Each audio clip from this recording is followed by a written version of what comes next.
Good morning. My name's Karen. In case you don't know who I am, I'm the perennial department head of Dayton's Nursery. And we are here today to talk to you about all the wonderful and exciting new plants that we're going to have this year. I also want to tell you a little bit about what I do and other people that work with me do. We plant all of our plants. We buy very few finished plants in. They come to us as plugs. They can look big like this, or they can be just little tiny babies. And each one takes a different time to mature so we can bring it to the tables for sale. These have been planted just within the last week. So they will take maybe 6 weeks or so to be ready to sell, which is about the time that we're going to open. I also work with bare root. Bare root comes to us just like it says, bare root. So we plant those and they take a certain amount of time also to grow and be sellable.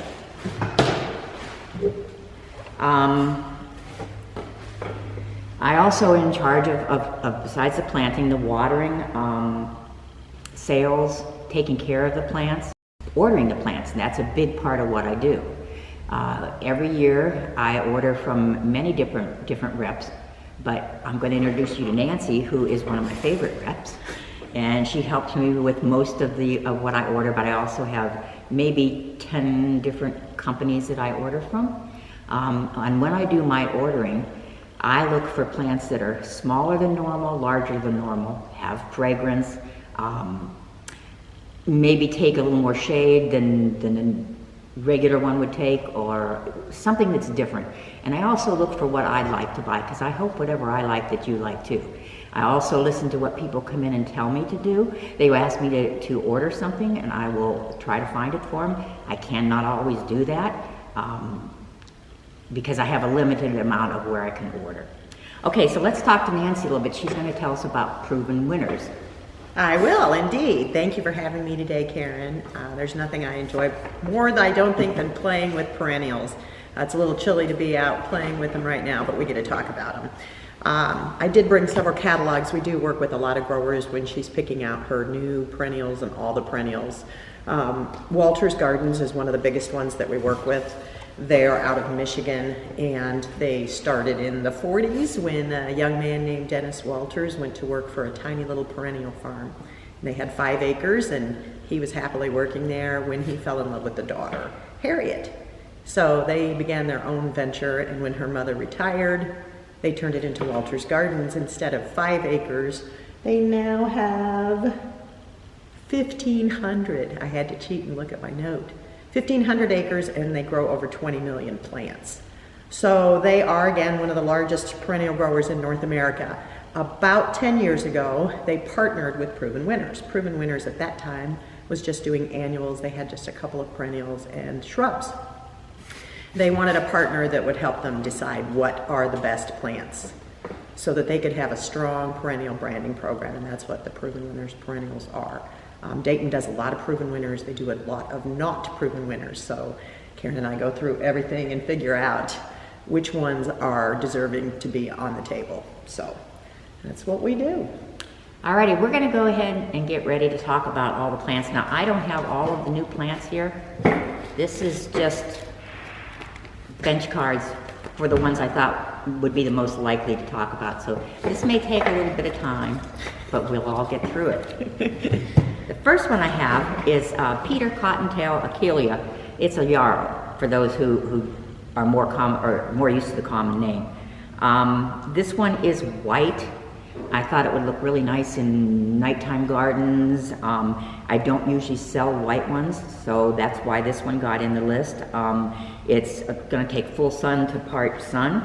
It's going to bloom from summer to early fall, and it is going to be 18 to 24 inches tall and 28 to 30 inches wide. That'll cover a nice big wide area, but to me I thought it would be a good addition to most people's gardens. That's kind of a different one too, because it looks like baby's breath. It does. Where yarrow doesn't usually. Yeah. Usually it has more of a cluster. This one is just all over. The flowers are little, and there should be like an ivory white flower. I'm really looking forward to seeing this one bloom. Mm-hmm. Oh, we have a new one here. Crazy Fortune. We're going to talk about, I don't know if anybody's ever grown hyssop. It's quite the fragrance in the garden. This one has big blue flowers, variegated green leaves, which is something definitely different for hyssop. Crazy Fortune. It's nice and hardy, gets about 2 feet tall, and you will not be able to see the flowers for the bees and butterflies that are going to be loving that plant. Most people now want to have plants that bring in the bees and the butterflies and the hummingbirds, so this is always a really good one for that. Now the next is a grouping, and it's a juga, and I know most of you are thinking a juga, what the heck would you want more a juga for? Because these are the loveliest colors I have ever seen. I'm sure Amy's going to have a picture on here of all these. So they're ones called coral or cordial canary, fancy finch, noble nightingale, parrot paradise, a petite parakeet, and tropical toucan. Most of them are bright yellow, some of them have red stems, some of them have a bronzy look to them. They're all going to be in the neighborhood of 4 inches, maybe 18 inches wide. The flowers on them will be blue. I think for the most part they're going to be nice blue, but I have a really nice black one called Noble Nightingale. And these we got in last year, and we planted them last year. And I have been up there to see them on a regular basis because they just blew me away. You could put them in containers, you can run them along a sidewalk. They are going to want either full shade or part shade. So don't put them out in the sun because I think they'll fry. But I think it's a really lovely addition for those of you who want to have some colors in your shade garden. And I think that would do it for you. All right. Oh, you get to talk about allium. I'll talk about allium. I am in love with allium, and I have learned so much about allium over the past couple of years. I thought that allium was just those old-fashioned things that you saw in the garden, and now they've made great strides and improvements with allium. They're more of a fibrous root instead of like the bulb that you use to plant, and they've really developed all different colors, heights, and the most important thing, I think, which is fascinating, is the bloom times. So you can have allium blooming all season, all summer, because some are earlier, mid-season, and a little bit later, which is different in the world of, you used to have the one and done, and that is one of the things that the breeders are going for, is longer bloom time, and that is, again, one of the things Karen's always looking for. Some of the new varieties that she's got going this year are Pink Planet, which is going to be a wonderful, large 2 to 3 inch pink one, and some are Peekaboo, which is a little bit shorter one. So if you have a place where you want to do like a 8 to 10 inch flower, that'll work. Again, the bees, I sit in my garden and just listen to the buzzing. They don't want me, they want these alliums. They are very, very special plants. Now, I, over the years, have learned to love columbine just because it comes up earlier in the spring and they're so pretty, and it's just, your eye wants to go to those things. This year we have 2 of them, early bird purple blue and early bird purple yellow. So they're supposed to bloom in the early spring. They should be about 10 inches tall and maybe 8 to 10 inches wide. They're bicolors. The stems are shorter. Usually the stems on columbines kind of stretch out a little bit. These are going to be shorter stems. I think they'll be nice for cutting. I think you'll be able to put them more to the front of the garden, and I think they'll be absolutely beautiful. And when they're gone, other things will take their places and you won't hardly miss that flower. All right, I get to talk about Baptisia. I don't know if anyone is growing Baptisia. False indigo. There are many varieties on the market, all the way from 2 feet tall, little proven winner varieties that stay relatively short, to the big, strong growers that take up a 4-foot space in the garden. The secret to Baptisia is find your spot and don't move it. Looks like we have a native this year, Baptisia australis minor, for a new selection. Very tolerant of just about whatever you give it. Going to bloom about 2 feet tall again. Hardy to zone 3. We're zone 5, 6-ish. So zone 3 is somewhere in northern Montana. We're safe here with that one. So I think so. And I think the reason I ordered this one is it's a little shorter than some of the other ones. 18 to 24 inches isn't very big for a Baptisia, and I just think that's going to be spectacular. I'm going to add this one to my garden, I think, for sure. This one here too. Oh yeah, we have another new one, Virginia Miss Piggy.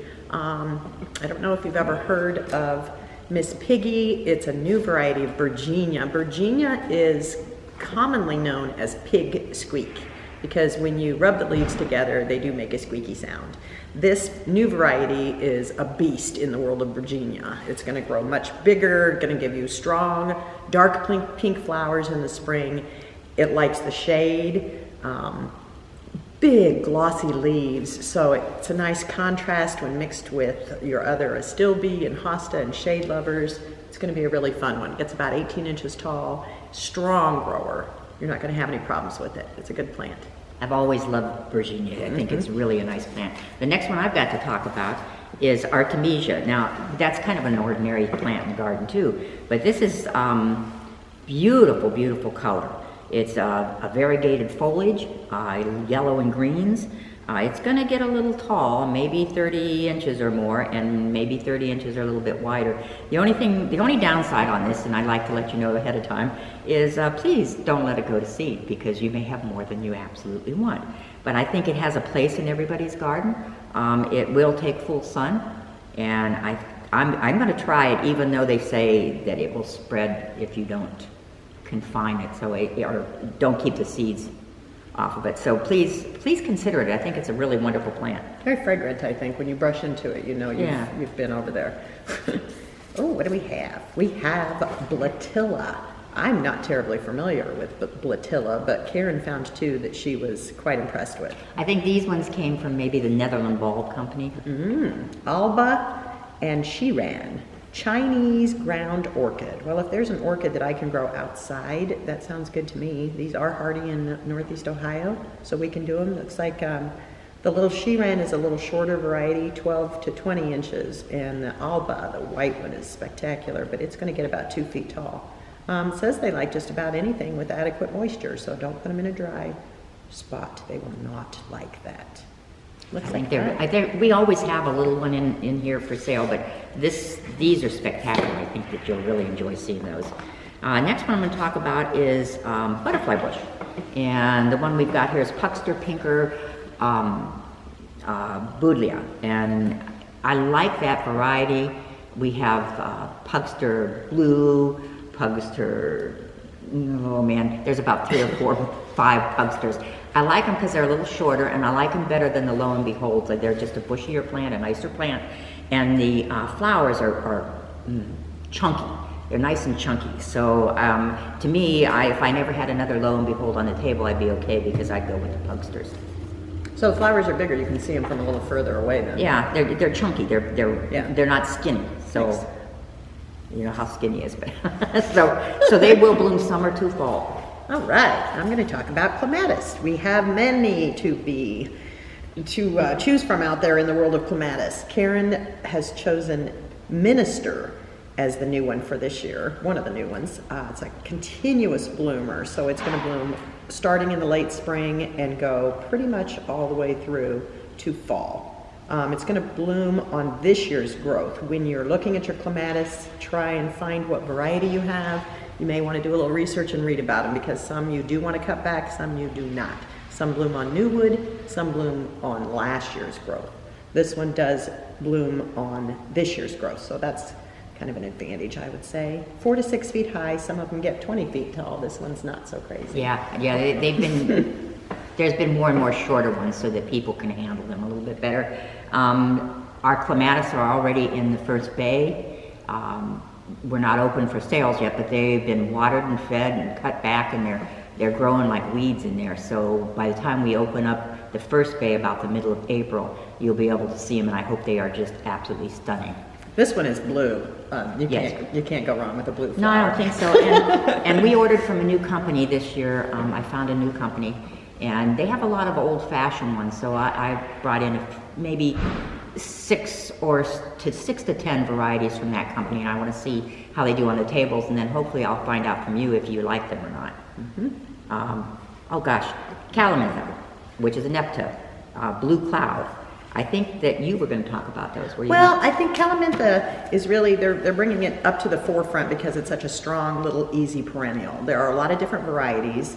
The original Calamintha nepeta, so it's Nepeta subspecies nepeta, is the Perennial Plant Association 2021 Plant of the Year. So that is an easy way to get a little help on what's an easy grower that I'm not gonna go wrong with. That being said, all the Calamintha are easy, strong growers. There's white ones and pink ones. Karen has a blue one, I'm sorry, not pink, blue. There's a blue one called Blue Cloud that she's bringing in this year, and then Montrose White. So it's just a little difference in sizes, but the hardiness is there. The pollinators, bees and butterflies, love them. Super easy, you can't go wrong. Gives you flowers all summer long. They're just great plants. I planted some last year in my garden. I planted them in something that might be a little more shady and something really nice and sunny and some dry areas, and so I'm trying to figure out what it is that makes them look good, but as far as I can tell, it doesn't matter. They just want to grow. I'm not sure if the seeds spread, because that was my first year putting them in last year, so I have to wait a little while, and I can tell you if I'm going to have a problem with seed spreaders, but I'm thinking not. I think we'll be okay, and you can trim them back and revitalize them if you want. Yeah, I trimmed mine and trimmed mine and trimmed mine because I did not want any babies. I don't know. Like you said, we find out. You get gifts every once in a while, whether you want them or not. More perennials for the neighbors. Okay, again, we have a nice selection of Coreopsis. This one is Solana Bright Torch. It's only 10 to 12 inches tall, so that makes it a nice short plant and maybe a foot and a half across. It's a nice mounding habit, and it blooms all summer, and it should attract butterflies, and it's deer resistance. I know how important it is for most of us up in this area to worry about the deer. Something new we're doing in the perennial house is I'm putting signs up at the beginning of some of the plants. So if it's like a dianthus, it'll be at the beginning of the dianthus, and it'll tell you what it needs, and if it's deer resistant and rabbit resistant, and if you can use it as cut flowers. So I thought I would help people figure out what it is that they want, and not to like something that is going to be eaten by a deer if they have a deer problem. Yeah, we don't need him to do that. No. All right, Crocosmia. She has a new one this year. It's called Sunglow. I don't know if you've ever grown Crocosmia. Bloom mid to late summer. Pretty tall, almost 3 feet tall. Full sun to part sun. 3 feet tall scapes. Breathtaking, I would say. Crocosmia is one of those plants that the colors are always so bright that people will pull into your driveway and say, what is that? Because they've maybe not seen it. So this one's really not an exception from that, being Sunglow. It's beautiful. The hummingbirds come into my house there, into the perennials, and will fight to get on the Crocosmia. So we'll have like Prince of Orange, Lucifer, Sunglow, and maybe one other one. I'm not sure how the hummingbirds like these because I haven't planted any in my garden, but it looks like maybe I should think about it. Yeah. Okay, I've got one that I was hesitant to buy, but I thought I would do it anyway. It's called Darmira. It's an umbrella plant. And the reason I bought it is it is so different. It's such a different plant. It likes moisture, it likes shade. It's not concerned too much about what soil type you have. A lot of people will use it like beside ponds and that. It blooms in early spring. Nice clusters of pink flowers. Let's see, leaves turn red in the fall. Now, here's the thing that might concern you.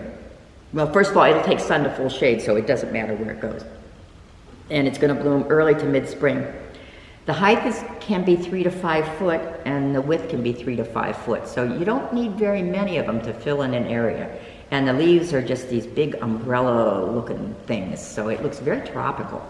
And speaking of tropical, we're going to have banana plants this year, and they're hardy to zone 5. We'll probably have more information out on them soon. They have to just be mulched, cut down after the frost, and mulched heavy for the winter, and they'll come back and they grow bigger and bigger every year. So another rep that I have, they were selling them, and I thought I would take a chance on a few, probably more than a few. So I'm hoping you're going to come in looking for banana plants. I think it's kind of fun. I mean, since we're not traveling, we can have a Florida garden with some of these Well, the if big you foliage would put and the... crocosmia in, your banana plant, that the big umbrella plant, and a few things like that, that's pretty tropical. Canna bulbs, Right, you know? you definitely So get the I think you could have a very nice tropical feel to your pool. Oh, I better put You these better on. do these. You better do dianthus. We just flip the card over to the world of dianthus, and there's so many new ones coming. There are. What was I thinking? So we have one called Cherry Pie, and it's a 10-inch tall, 12-inch wide. It's hardy to zone 4, so again, it's going to be not a problem that way. Full sun to part sun. A lot of flowers, they say. Very sturdy stems, and they are long-lasting if you want to use them as cut flowers. I've got one called Cluster Head, kind of a weird name. It's a wiry type stems that hold the flowers up. It's supposed to be very fragrant. It's good for like maybe rock gardens. It's a pink color. It's going to bloom midsummer to early fall. I love that plant. I grow that plant. Do you have It that pops up with this little pink pom-pom about a foot off the ground. Just this nice little grass on the ground. That's what it looks like. And then these little pops of pom-poms sticking up in the air. I love it. Oh, it should be beautiful then. I've got one called Crush Orange, and it's the Constant Beauty one, so that should bloom most of the summer. It's blooms spring to fall. Instead of how it had the yellow flowers off. Again, it's fragrant. It's going to be 6 to 10 inches tall, 10 to 12 inches wide, bloom early spring and clear into fall. So that's another nice one to try. Delilah, it's a bicolor purple, full sun to part shade, 10 inches tall, 14 inches. So I'm trying to keep them down so we don't get too crazy. It's got magenta in it and lavender, and it should bloom continuously from spring until autumn. So there's another one that's going to be long lasting, because usually the dianthus don't bloom all summer long. I got one called Hello Yellow, and I could not buy this. That's a definite new one in our industry. Yeah, it's a yellow dianthus, and I think it's going to be beautiful. Again, 10 to 12 inches tall, 10 to 12 inches wide. It says masses of double soft yellow flowers.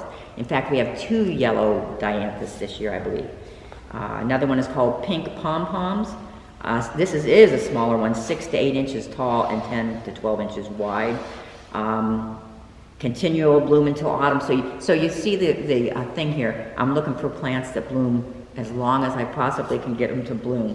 Red garnet, I bought that because garnet is my birthstone, so I thought I would like a nice red one. And again, 6 to 8 inches tall, so it's a bitty one, but it sure looks like it's going to have some beautiful color on that. Well, true red can be kind of hard to find. They call things red, and they're really more pinky. It's like blue. Right, exactly. Blue in the industry is really purple. Now we've got one called a Mountain Frost Ruby Glitter. It has a nice red flower, creamy blotches on it. It'll bloom in the spring, and then maybe later in the summer. Again, deadhead these, so it'll want to bloom some more and produce more seeds, whether they're viable or not. Again, 6 to 8 inches tall, 10 to 12 inches wide. And then I have yellow bling bling. And even if I had the other yellow one, I'd have to buy that because yellow bling bling sounds so cute. So at full sun, it's going to bloom spring, summer, and fall. 10 to 12 inches tall, 10 to 12 inches wide. All right, let's talk about digitalis. We have 2 new ones this year. Digitalis Pink Panther. And the fun thing about the new digitalis this year, the new foxglove, is that they are perennial. In the past we had perennial, or we had foxgloves that would reseed. They were biennial, and you would get flowers every other year from that plant. These plants are going to give you flowers every year without having to reseed and wait for that off year. So Pink Panther is 18 to 22 inches tall. This one's more of a rose pink, looks like a nice dark color. We also have Arctic Fox Rose, which is just pink, pink, pink, pink. Long lasting, these are good hardy plants, also 18 to 24 inches tall. Okay, and I get to talk about echinacea. I have red ombre and strawberry mango. They're both going to be about 24, 25, 28 inches tall with a spread of about a little under 25 inches. The strawberry mango has the colors of the mango on it.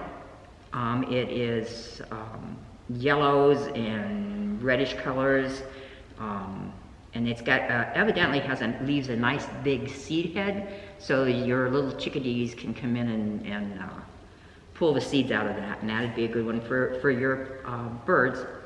The other one is a nice orange, bright orange color. Full sun, both of them for full sun. Late spring to late fall on the red one, and I think both of them will be wonderful performing plants. All right, I'm going to talk about epimedium, and if you haven't ever grown epimedium, the common name is awful barren wort. I don't know why they gave it that common name, but epimedium is the plant for the shade. It can take dry shade. It's going to give you the flowers in the spring, and then the colorful foliage, which is very unique. Epimedium foliage is not like anything else. You can spot it. It's different. Super hardy, 18 inches. Again, shade lovers, gorgeous plant for the shade. Nice ground cover. It's one of my favorite plants because it performs so well in shade.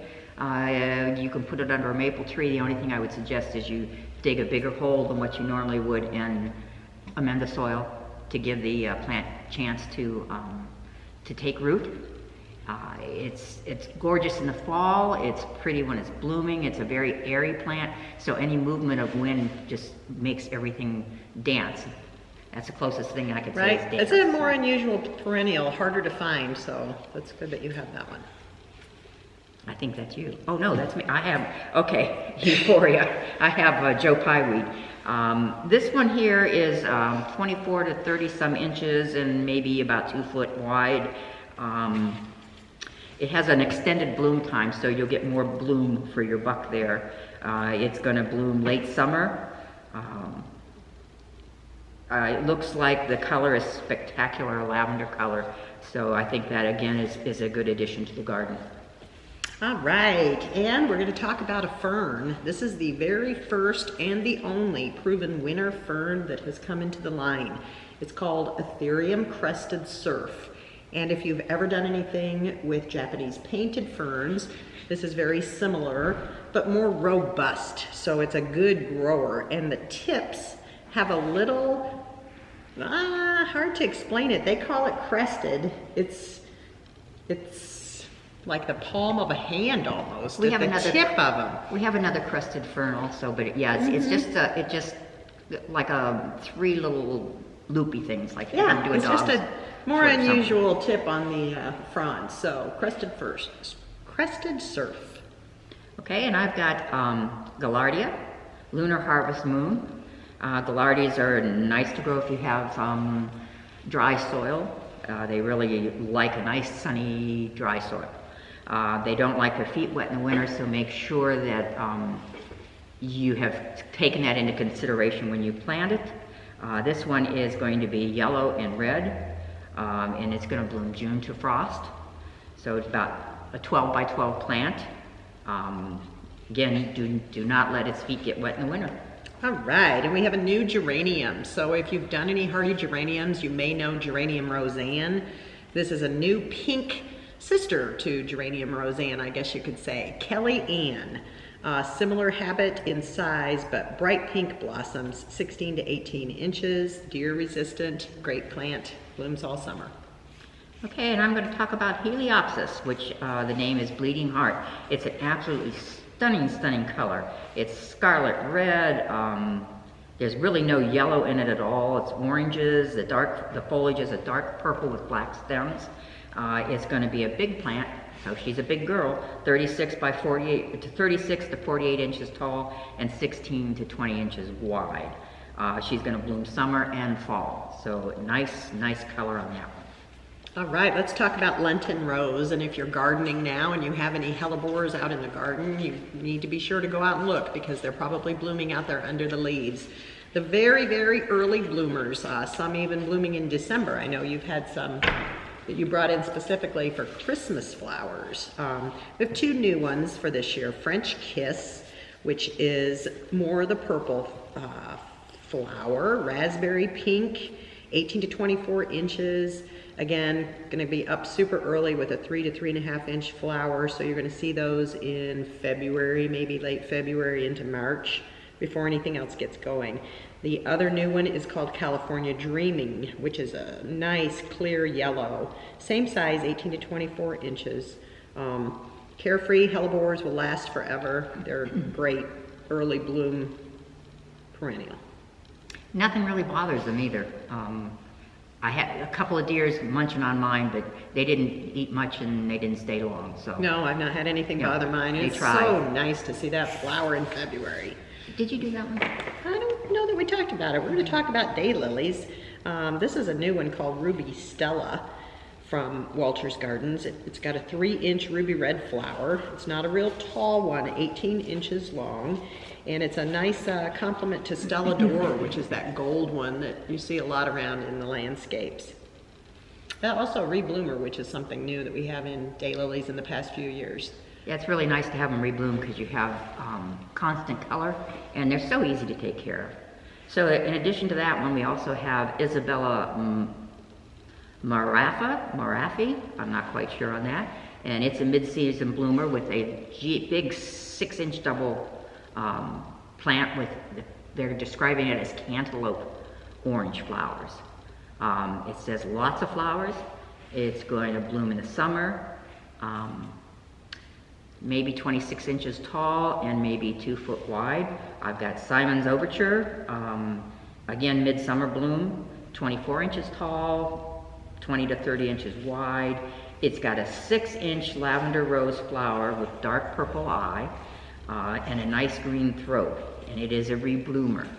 We've got a raspberry eclipse, 5.5-inch flower. It's got a beautiful ruffly edge on it. It's basically purple and yellow, 30 by 24, another tall one. Also fragrant, and it is a rebloomer, so you can, if you cut the scapes off, you'll do better. They don't want to go to seed. They're just happier that way. The flowers will continue to bloom then. I've got Custard Candy, which is supposed to be a super bloomer, and it will have over 500 flowers after 3 years. That blooms early midsummer. The flowers are 4.25 inch wide, and they're creamy yellow with maroon eye, and a little bit of a picotee edging on this one too, and it is a rebloomer, 24 by 24. And Betty Len, 18 by 18, again a super bloomer, 500 flowers after 3 years. It's a mid-season bloom, beautiful burgundy and purple flowers. There's a ruffled edge around it that's yellow. The throat's green and it reblooms. So it's those are both, all of those are going to be stunning. All right, moving on to coral bells, Heuchera. We have 2 new ones. Coral bells are generally grown for the foliage, generally like the shade. All colors of foliage. Autumn Bride is a new one, which is known for its extra large leaves, huge leaves, white flowers, which is a little bit different from a coral bell, and it's a bigger flower, 18 to 24 inches tall. It's nice to have that white flower for something a little different in coral bells. Or if you're going to do a night garden. Yeah, if you haven't tried a night garden and you're spending more time outside because of COVID and that, white gardens are beautiful. The moon just makes them shine. And it doesn't have to be just the flowers that are white. You can get foliage that's variegated or a lighter yellow color. Everything pops so nice in the moonlight. But in the sun, it's sometimes whites look kind of faded out. But in the nighttime, they're absolutely stunning. Yep, that's when they look like they've been lit up. Another new coral bell that we have this year is Dewdrops, and this one doesn't vary from the age-old. What do we want about a coral bell is the unusual foliage. This one is really over the top with blue-green foliage, which is splashed and variegated all over, and then on top of that we get coral red flowers. So fun in the foliage, 14 to 16 inches tall, 10 to 12 inches across. Dewdrops. Already. Oh, I want to keep going. I'm going to talk about hibiscus because this is my favorite. I think my favorite perennial of all times. Hardy hibiscus. If you haven't grown them for a while, there are some huge improvements. We have indeterminate hibiscus now, which means you get buds all the way up the stem. We used to just get a stem and a flower on top. Now we have reblooming and continuing blooming. Once they start, they never stop. We have two new ones. One is called French vanilla, which starts out as a creamy yellow bud and opens to a off-white with a bright pink dark center, 3.5 to 4 feet tall. We have another one called Spinderella, which is pink with overlapping ruffly edges. Beautiful, 4 to 4.5 feet tall. If you have children and they like to water, you can turn them loose on the hibiscus because they love the water. They are late to emerge, so don't dig it up because there's nothing happening until, well, we always say the 4th of July, but I do think they come up.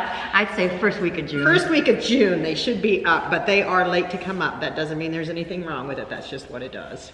And that'd be another nice plant to use if you're looking to do the tropicals, the bananas, and that would be really pretty. Okay, I got hostas. We have many new varieties, but I chose these to talk about. It's Komodo dragon and Warwick comet. The reason I'm talking about these is one, the size of the one, which is 30 inches high by 7 foot wide, and that's Komodo dragon. But these have a very corrugated leaf, and if you have a problem with slugs, if you get a thicker, more corrugated leaf, the slugs tend to leave them alone. And then the other one, I just like the shape of the leaf. It's a more round one, it's not as pointed, and it's got a lovely stripe up through the middle that will change colors during the year. And again, it's not going to, slugs aren't going to bother this, and it is 14 to 16 inches and 18 to 24 inches wide. So in the world of hostas, where to begin? Because there's tiny ones, there's minis, there's giants. The American Hosta Association picks what it thinks is its favorite every year. And then Proven Winners also picks its favorite every year. In 2021, the Proven Winner Hosta of the Year is WHEE, which is W-H-E-E exclamation point. It's a curly blue midsize. And the Hosta Association has chosen Rainbow's End, another one that we have at Dayton. It's more of a flat with a shiny leaf. They're so different. They're all so different. So you just have to come look because it's all about that leaf on that hosta. And it's talking about the bigger hostas. We do have Woo La La this year, which is related to the Empress. So it's a big, big green leaf, but it has a little edging around it on yellow. And it's going to be a nice big one again, which will mean that it'll take 3 to 5 years to really attain its size. So do not crowd that baby when you put it in. Or be willing to move the other little things around. I'm going to talk about Iberis, Candy Tuft. This is a fun new one. We don't usually get colors in Candy Tuft, but we have one that has a little bit of lavender to it. So it's a full sun, little short ground cover, 3 to 5 inches tall, spreads 12 inches across. And again, light purple. We usually have white Candy Tuft, but this one's light purple. This one's called Chill Lavender. Has a very glossy leaf on this one. We just planted it last week. Nice. So it's looking good. And I'm going to talk about irises. The first one is a crested dwarf iris. It's a low-growing iris, and it's going to bloom in April. I have some purple ones like this that are blooming right now. I have a beautiful stand of them. I put them in with my plumbago so that the plumbago is late to break dormancy, and this kind of covers the ugliness of that, and then by the time this is looking really bad, the plumbago comes up over and covers that. So it's a nice way to use one space twice. So this one is going to be like a little lilac one. It's 3 to 9 inches tall and 6 to 12 inches wide. I've fallen in love with these things. This is probably, I'll buy one of these, so this is the 3rd or 4th one I have on my property. And we have German iris, which I don't sell as many as I used to. They seem to have gone out of popularity. So when I buy them, I choose ones that are rebloomers. I can't always get everyone to be a rebloomer, but I would say that almost all of them are rebloomers. And if you haven't seen an iris bloom in the fall, they're absolutely spectacular. There's not much else blooming at that time. So I have Mariposa Autumn, and she's purple and white. She's going to be about 30 inches tall and maybe 1.5 feet wide. And that one is supposed to be fragrant. And then I have Peggy Sue. And Peggy Sue is pink color, 32 inches tall, 18 inches wide, reblooms also. So all I can say is cut the flower stalks off when they're done blooming and let them go. I would like to talk about red hot poker that's not red hot. I want to talk about banana popsicle, which is a Nephophia. And if you've ever grown Nephophia, it looks like grass. It's a nice dark green grassy foliage, and then up pops these wonderful blooms. They start in July and they bloom until October or until it gets really cold. Banana popsicle is bright yellow, 18 to 26 inches tall. There are a lot of different colors. They used to all be red hot poker, but now we have orange and yellow and lots of fun things. I don't know if those fade into two colors like some of them used to or not, but I love them because as they open, the new part is the brighter color, and then the bottom is kind of a different, so it gives it again, a very tropical looking plant. So I'm going to talk about lavender. There's a new lavender out called Sensational. It is similar to Phenomenal, and if you like Phenomenal, you'll love this one. I got to see it in bloom this summer when we visited, or this fall when we visited one of our suppliers. It's going to be 36 by 36. Best thing I can tell you about lavender is don't overfeed, don't overwater, and make sure the feet are not wet in the winter. They don't like that, and do not cut them back in the fall. Wait until spring, about April, when you start seeing the growth starting to come out. Then at that point in time, trim them up, cut them down a little bit, shape them up, and they should do fine for you. The other one I have is Annette. A little shorter, 16 by 18 inches and maybe 24 inches across. It's supposed to bloom late spring to late summer, which is a long time for a lavender to bloom. This should be another, again, addition to the garden, but good for dried flowers, deer and rabbit proof, not resistant, but proof. Well, and you can't give them too much love or they don't like it. No, you get your best scent if you have not over-fertilized in that. So don't fuss with them. Once you get them in and they're established, don't fuss with them. I'm going to talk about Shasta daisies, and they're kind of the same thing once you get them in there, although they do like water and fertilizer, where lavender really doesn't necessarily like water and fertilizer.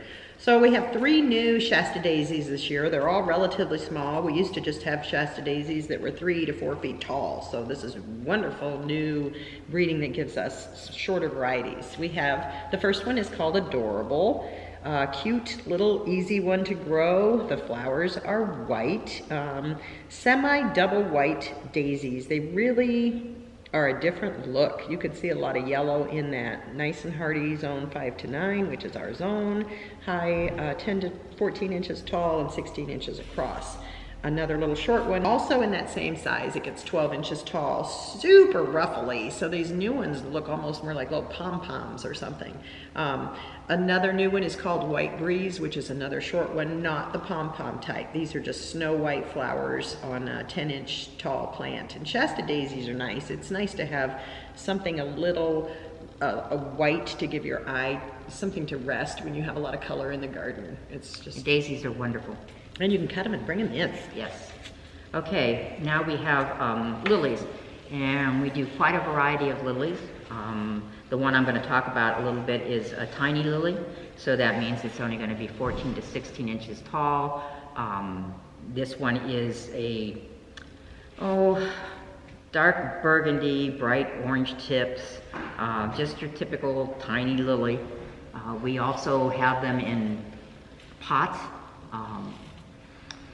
For putting on your patio or your front steps. There should be 3 different colors in those. So there's spring, harvest, and sunset, I think. And then we did an ever blooming pot that has more lilies in, but a longer bloom time. They're kind of like one blooms early, then mid, then late. So you have a longer bloom time on those.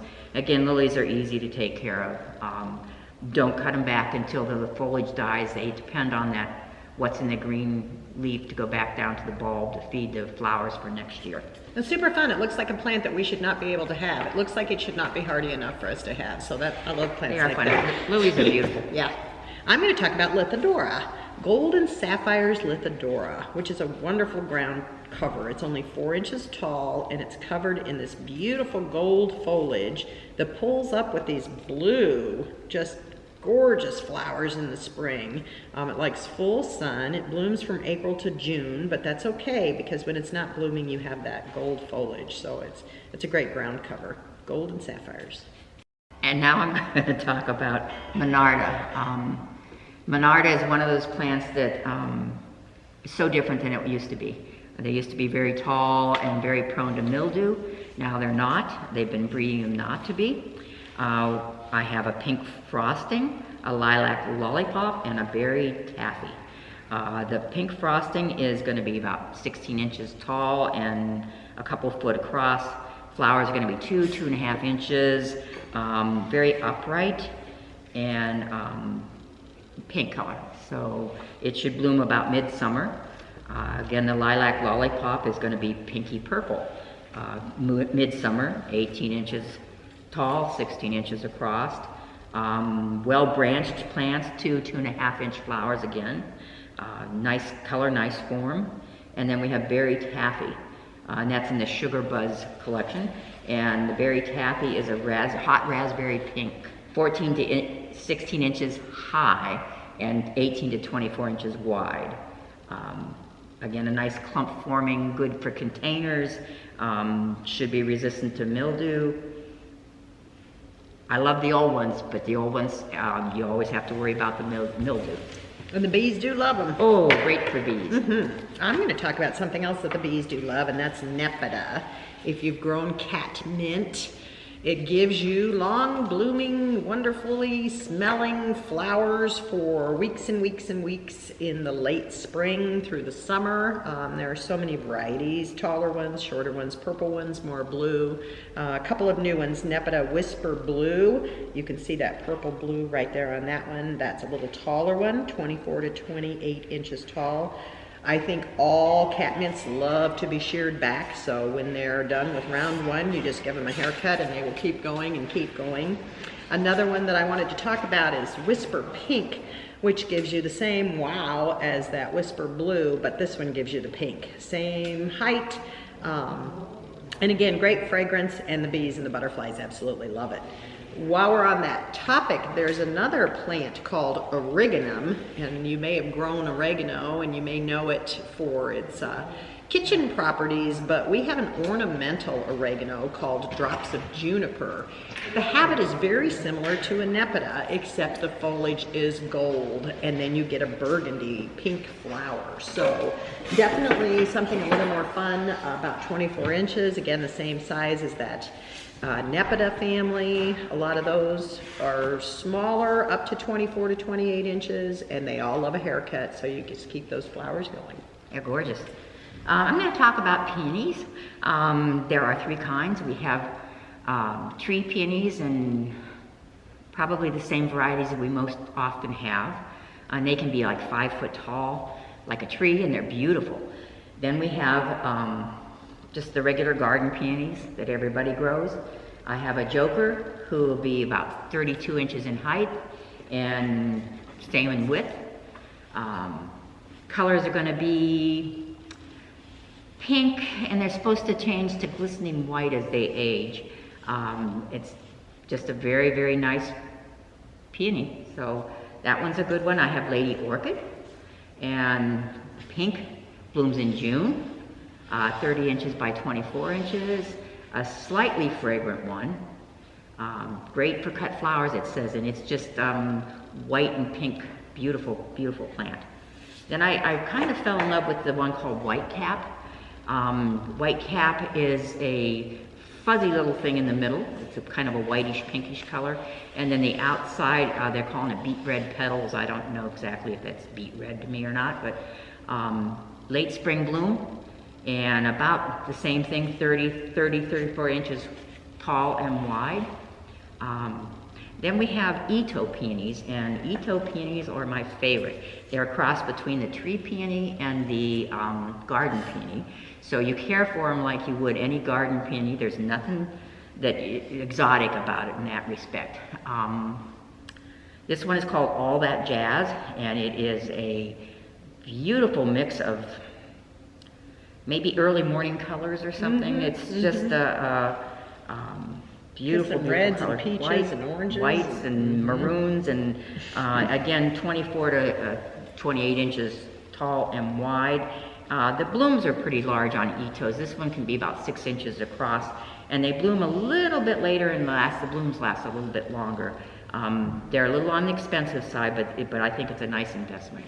All right, and I'm going to talk about phlox, and I have a huge pile of little cards in front of me for all the different new phlox that we have this year. So phlox come in two different, I guess you'd say, categories. You have the little creepy ones, the subulatas, creeping phlox, and you see those early spring, crawling on the ground and sliding over the hills, and then you have tall garden phlox. So in the world of the short little phlox, the creepers, we have Subulata Ruby Riot, which is a reddish pink with a dark eye. These are all going to be 4 to 8 inches tall, not too tall. We have one called I Caramba, which is also that 4 to 6 inch tall, which gives you the purple with that dark red eye. We have a little one called Eyeshadow, which gives purple a new meaning. They say rose purple, but it's really a dark purple flower. Almost looks fluorescent. Again, 4 to 6 inches. There's one called Drummond's Pink, which is a new one, which is the brightest pink you probably will see in creeping phlox, 4 to 6 inches high.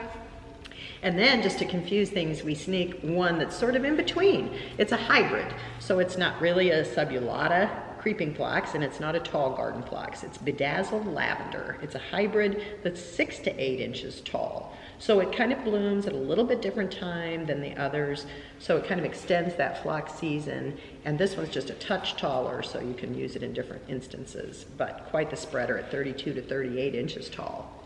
Then we have tall ones, and the world of creeping phlox and phlox have changed, especially the tall garden phlox, dramatically, because we've invented new varieties that are much more mildew resistant. The queen of that is probably Phlox opalescens. I don't want to say you could not get mildew, but I don't think anyone's ever seen it have mildew. It's very resistant.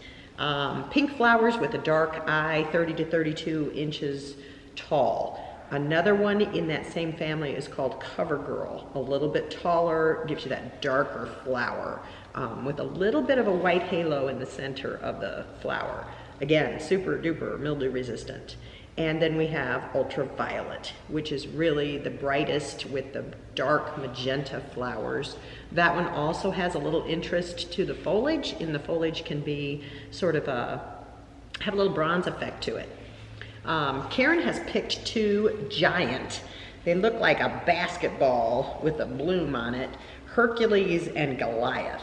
Hercules garden phlox is pink with a basketball of a flower bloom on top, 26 to 30 inches tall. I'm really anxious to see those. They look quite impressive. And then Goliath is the purple sister to that plant. Same size, but yeah, gorgeous with striking really eye in the center of that flower, so it gives you a bicolor look. Those are fun. All right, and let's talk about Rudbeckia, black-eyed Susans. So if you've grown black-eyed Susans before, you may have had Rudbeckia Goldstrom. That was probably the original Rudbeckia that we came into the market with. We have many different varieties now. New this year is Glitters Like Gold. So what we get from some of the new improvements is the lack of leaf spot. If you've grown Goldstrom, you may have struggled with the foliage not looking pretty all summer. Well, this one is resistant to leaf spot with 3-inch flowers, so they're nice big flowers, 24 to 36 inches tall. Loves the sun, nice and hardy, can't go wrong. And then something really different, Sahara. So we really get into a whole new world of colors in Rudbeckia and the hardiness. We've seen fun colors, but we always lose the hardiness. This one stays with that hardiness, and it is a sunset. They should have called it sunset, but it's called Sahara, but it has all those oranges and browns and Beautiful sunset colors. I think you get to do another one. Oh, I get to talk about salvia. I love salvia. We have 3 new salvia. Salvia, when you bump into them in the garden, you can smell them. They have a wonderful smell that the bees do love. I know Karen has tried to stick with the more native varieties to really get that hardiness and that the bees like, and we don't have any issues with them. She has one called Hot Lips, which has a red flower, which is definitely different for salvia. We see a lot of purples and pinks, but we don't see too much in the world. Bees and butterflies absolutely love it. It's hardy to zone 6, so you may want to put a little extra mulch on it in the fall, late fall, for the winter.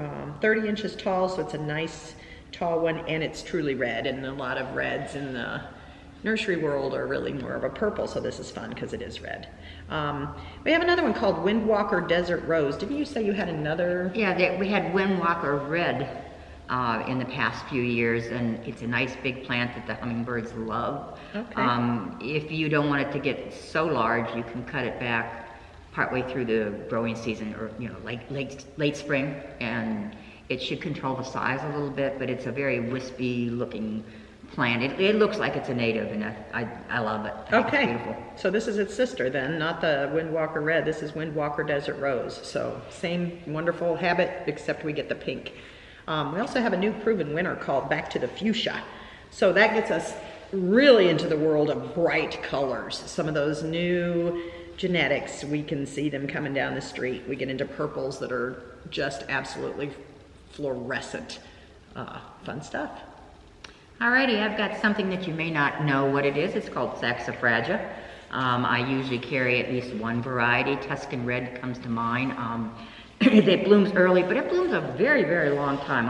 It says March to May, and I do believe it blooms that long. And this one is a beautiful pinky shade, different shades of pink in it. It's only going to get 4 to 6 inches tall and 4 to 6 inches wide. So it's not a big plant, but it's still the color and the length of bloom. It always impresses me. I'm always surprised how long it blooms. So that is, it does like it on the dry side. So I think that's if you haven't tried it, give it a try. Yeah. All right, I want to talk about sedum on the other end of the spectrum for flowers. These you get your flowers in the fall. So we have, looks like one that's really short, Cosmic Comet, 4 inches tall. So this is a ground cover type with that amazing blue foliage. And blue foliage, it's not really blue, but it's blue in plant world, and it is blue when you compare it to a green. These are blue foliage with raspberry pink flowers, so it's an incredibly striking contrast. So that's in that Sun Sparkler series. And those are good sedums. They perform well. Just put them out there and don't give them too much love. They don't want to be wet. They like full sun. Easy. A couple that are a little bit taller, moving up the ladder in height. Pink Bomb is 10 to 12 inches tall. Nice, really nice clear pink flowers. Again, that blue-green foliage, that's something they're going for when they're hybridizing and breeding the new plants. These are going to bloom until they get snow on them. And they're super hardy, 10 to 12 inches tall. And last but not least, we get into a different color foliage, and this one's called Touchdown Teak. So we want the red, brown, purple, brown leaves from these dark sedum, and they are improving them every year so that we have them that stand up tall and that flower stands up nice on that flower. This one being 15 to 19 inches tall. It's not so tall that it's going to probably be prone to flop. It's going to stand up and give you that flower on top that's going to be striking in the fall. Early in the season, you can cut your sedum back some, and that will keep them bushier and less tall. So that might be something you might think about trying. And I can see that teak one in a bed of rocks or next to a big rock or something. I mean, it's a beautiful, beautiful one.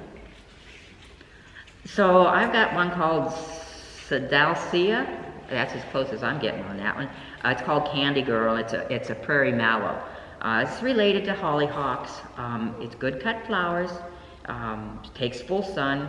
It's going to bloom summer and fall. So I would think that after the first bloom and they start looking tired, cut them back and they'll come back again.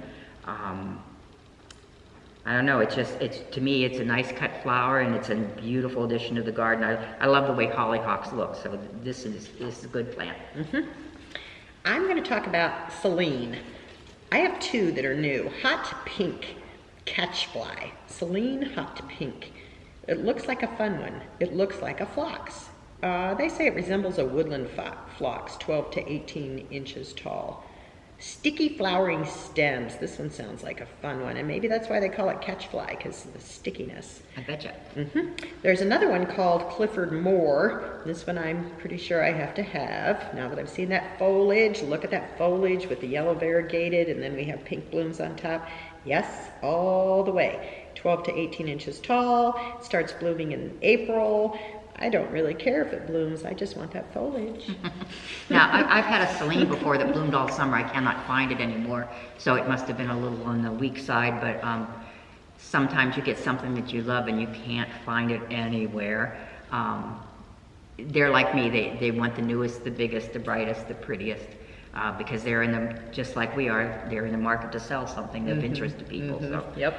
I got another one that people shy away from, and I wish they wouldn't. It's solidago or goldenrod, and usually it's really tall. It does not give you hay fever. It's ragweed that does that.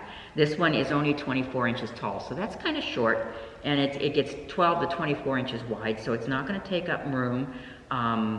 But the bees love it, and in that time of the year, there's so few things blooming that I think if you can put something in your pollinator garden that allows the bees and the bugs, whatever, to come and eat, that's a good thing. So please try out the solidago. All right, well, while we're on butterflies and bees, let's talk about stackies. Stackies. A couple of years ago, the Perennial Plant Association named their plant of the year Humalo stackies. Well, we have a new one this year that's called Densiflorus. It's a dwarf betony.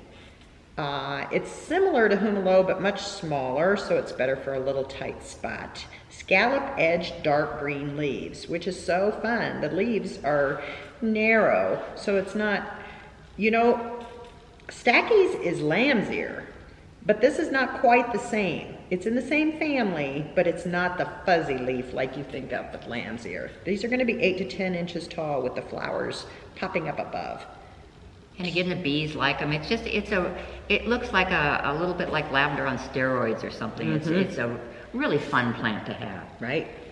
I've got Tradescantia, Angelic Charm. It's a full sun to part shade, but I'm thinking I wouldn't put it in full sun. I think I would want to have some afternoon shade over it.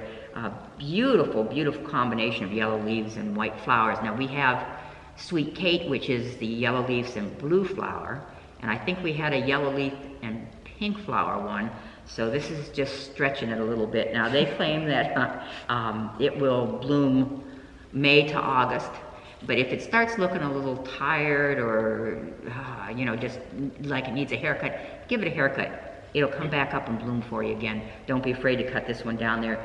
They like to spread the love. Well, and if you have an area that's kind of tough, and that you're having a hard time getting something to take over, not necessarily take over, but they'll fill it in nice.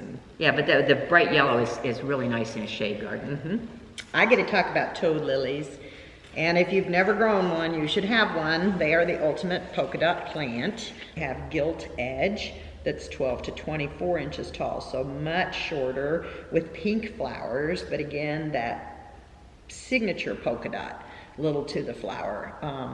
And then we have Taiwan, I'm with you, Karen, Abdane. I don't know how they came up with some of these names.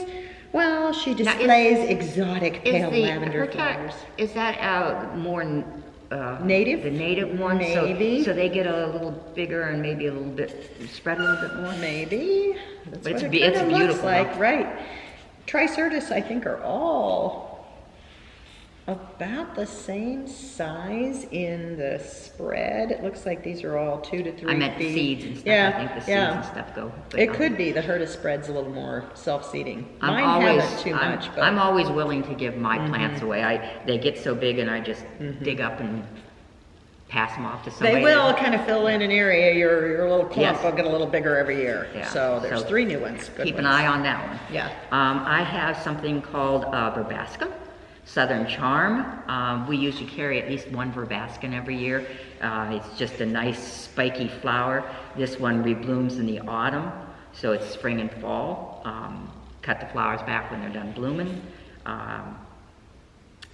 It is, I don't know, just a nice flower spike. I'd put it in a vase for sure. A 24 by 30, or 24 to 30 by 12 to 18. I can't tell you anything else about it. It's like an except antique rose It is. look. I could see it on a It dining has room just a table with a lace tablecloth. It's pinky gorgeous. peachy color. It's a beautiful plant, and if you haven't tried it before, you might want to. That's beautiful. And I want to talk about verbena. So we had one that was called Meteor Shower that was very, very tall. And now we have a new one called Lollipop, which is only 2 feet tall. So it's much better suited for us with our smaller gardens. Purple flowers, butterflies, and bees absolutely love it. It's going to reseed if you let it. So one of my favorite plants, absolutely, verbena. Yeah, it's just, and we do have a smaller variety called Shana, something like that, that blooms all summer. Anything that's going to bloom, I'm going to try to buy. And if it's going to bloom all summer, that's great. Yep. Okay, and I have Veronica, and we have purple gum candles, which is related to the royal candles, and it should get 8 to 10 inches tall, 8 to 12 inches wide. So you should have flowers spring through fall. I think we've talked an A to Z on perennials, and Karen has all the information in her head about all these guys. If you would like more information, there are a couple of other sites you can go to for more information. Provenwinners.com will tell you what the proven winners are at any given time, and they have a gardener idea book, which is pretty fun. You can request. They'll mail it to you, and it's like a little mini magazine with thousands, well, not thousands, but many pictures of gorgeous pots and containers you'll want. Perennialresource.com is another site that'll help you with growing specific questions, although I tend to think Karen's probably your best source for that again, but there are a lot of websites. You have to kind of beware where you're going to go. We try to go to botanical gardens, Yes. Colleges and university websites where we know the information is correct and it's not being stretched into what they would like it to be.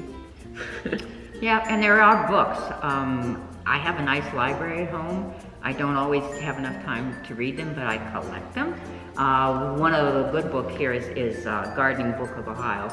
That gives you a lot of information about our area. But there's a wealth of information out there. I don't usually put too many of my garden books on my iPad because I want to be able to flip pages and find things, and it's just so much easier if I have the book in my hand, but I guess I'm old-fashioned on that. So. And we also have a website here that will have all the plants in that we're going to offer this year. Wow. I just, it's overwhelming. It's overwhelming. So stop in, and anybody here would be glad to help you. The annual house is looking good. The perennial house is not looking so good right now. We're planting in there, but they have clematis growing. In a few weeks, we'll be able to open up that first bay, and you can come in and see at least clematis. And I do have some hellebores out front that are absolutely stunning. So. So I want to thank you for joining us, and hope you enjoyed your time. We sure did. Thank you. Think spring.